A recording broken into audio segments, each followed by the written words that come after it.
J'ai échoué bien plus souvent que je n'ai réussi, et vous ne réussirez jamais plus que vous n'échouez. Ce n'est pas comme ça que ça marche. Vous savez pourquoi? Parce que l'échec est un merveilleux enseignement. C'est la seule façon d'apprendre. L'échec fait partie du processus de réussite. Je le dis tout le temps aux gens, Michael Jordan, le plus grand joueur de basketball du monde, a réussi 946 tirs gagnants. Depuis qu'il est au lycée, il a eu 946 fois le ballon dans les mains pour tenter le tir gagnant sans qu'il y ait de temps à perdre. Il n'a réussi que 146 adultes. Il a raté plus de 700 fois.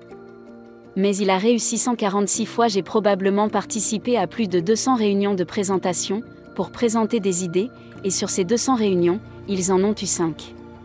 Quand vous échouez, ça fait partie du processus. Continuez. Il est censé d'échouer.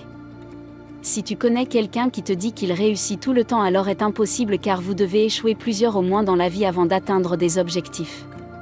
Ce n'est pas que quand tu échoues il faut s'en réjouir, non. Chaque fois que vous échouez, vous faites un pas de plus en quelque sorte vers le succès. Passez au suivant et échouez à nouveau. À travers toutes les choses que j'ai traversées dans ma vie et beaucoup d'échecs, comment ai-je gardé la foi? Pour plusieurs raisons. Premièrement, je sais par expérience que, si vous abandonnez, ce que vous essayez d'accomplir, votre objectif ne peut jamais être atteint. Il n'y a pas la moindre possibilité. Si vous abandonnez, il n'y a aucune chance que cela réapparaisse, que cela revienne plus tard. Abandonner, c'est l'échec assuré, le simple fait d'arrêter est crucial pour projet qu'on vise tant.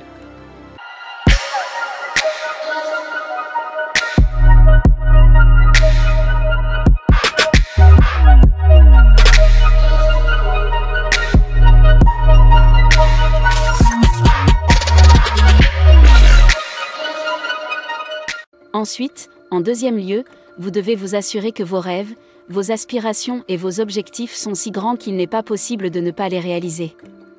Vous devez regarder quelque chose de si grand que cela vous réveille au milieu de la nuit, vous devez regarder droit devant vous. C'est tellement important que vous devez y penser tout le temps. Vous devez regarder quelque chose qui vous pousse à vous réveiller quand vous ne le voulez pas. Cela vous tient éveillé la nuit alors que vous dormiez depuis longtemps, cela vous oblige à vous montrer, à faire des choses que vous ne feriez pas normalement. Vous devrez être extraordinaire, et non pas ordinaire. Si vous voulez être ordinaire, vivez votre vie. Mais si vous voulez être extraordinaire, vous devez être extra. Si vous ajoutez un extra à l'ordinaire, le mot devient extraordinaire. Cela demande un effort supplémentaire. Si vous ne voulez pas faire cet effort supplémentaire, vous pouvez juste ne pas fournir assez d'efforts. Il n'y a rien de mal à être ordinaire, beaucoup de gens sont heureux de l'être. C'est juste que moi je ne voulais pas être ordinaire. D'ailleurs, je ne voulais pas d'une maison normale. Je ne voulais pas d'une voiture normale.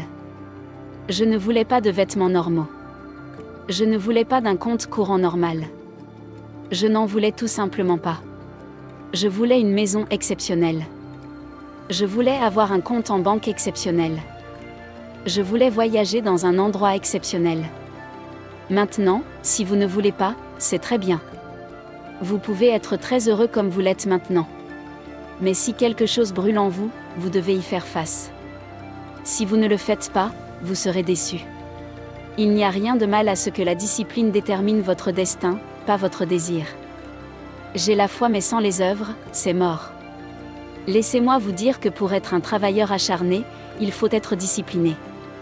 C'est l'une des leçons les plus difficiles que j'essaie de faire comprendre à mon fils, qu'un homme indiscipliné se dirige vers une vie de sarcasme. Je ne peux même pas te dire, tu dois te jeter du haut d'une falaise si tu n'es pas un jeune homme ou un homme qui possède de la discipline, parce qu'il y a quelque chose pour les indisciplinés. Il y a des lois dans la rue pour les indisciplinés, et il y a des lois fédérales et des lois d'État pour les indisciplinés. C'est pourquoi les panneaux sont placés à l'extérieur de l'autoroute. Nous ne vous laissons pas aller vite. Mais la limite est de 70. Si vous êtes assez discipliné pour quitter votre maison à l'heure prévue, 70 miles par heure est tout à fait suffisant. Mais si vous êtes une personne indisciplinée, si vous n'avez pas les moyens de quitter votre maison à l'heure, d'aller là où vous voulez aller, de voir les désirs là où vous voulez aller. Si vous n'avez pas la discipline nécessaire pour vous rendre à l'aéroport et vous enregistrer 1 heure avant votre vol, en quittant votre maison 45 minutes avant le départ du vol à temps, cela ne concerne personne puisque vous préparé depuis la veille avant de venir sortir des prétextes quelconques. En réalité, c'est la discipline qui détermine votre destin, pas vos désirs. Vous pouvez écrire une liste de choses, et que vous voulez faire toutes les données, mais si vous ne produisez pas et ne montrez pas la discipline nécessaire pour y arriver, vous n'arriverez jamais à réussir à le faire. Par exemple, je veux être bien, je veux faire 400 000, je veux être le meilleur joueur ce jour-là. D'accord, mais vous verrez que celui qui est assez discipliné pour se présenter à l'entraînement, pour tirer et sauter quand tout le monde rentre chez soi, c'est celui-là qui sera le meilleur. Le gars qui nous met en place, qui n'est jamais en retard à l'entraînement, le gars qui étudie le livre de jeu, c'est le gars qui va faire des merveilles aux yeux de tous très prochainement. Tout ça, c'est la discipline qui détermine votre destin. Parlons maintenant de cette discipline. Qu'est-ce qui est réaliste lorsque vous travaillez ? C'est le degré d'acharnement que vous êtes prêt à démontrer. La démonstration en direct. La discipline, c'est l'ardeur que vous mettez à démontrer les attributs et les traits de caractère qui vous permettront d'être ce que vous voulez être. Vous m'avez entendu, c'est votre volonté de vous conduire d'une manière qui va au-delà de ce qu'ils citent, de ce qu'ils disent être nécessaire. Lorsque vous avez un objectif important, quelque chose qui vous tient à cœur, vous devez d'abord en faire quelque chose qu'il est inacceptable de ne pas atteindre. Ne pas vivre mon rêve était inacceptable. Si vos rêves ne sont pas assez grands et que vos problèmes sont plus grands que vos rêves, alors vos problèmes seront toujours plus grands que vos rêves. Mais si vos rêves sont si grands, alors vous n'avez aucun problème. Rappelez-vous que tant qu'il y a la vie, il y a de l'espoir et soyez toujours motivés quand que ça parle de avenir. Il faut donc se fixer des objectifs progressifs en cours de route. En chemin, disons que vous voulez devenir millionnaire. Mais disons que vous ne gagnez que 5 000 $ par an en ce moment, et que vous voulez devenir millionnaire. Vous devez prendre tout ce que vous avez fait pour gagner 5 000 $ et le reproduire.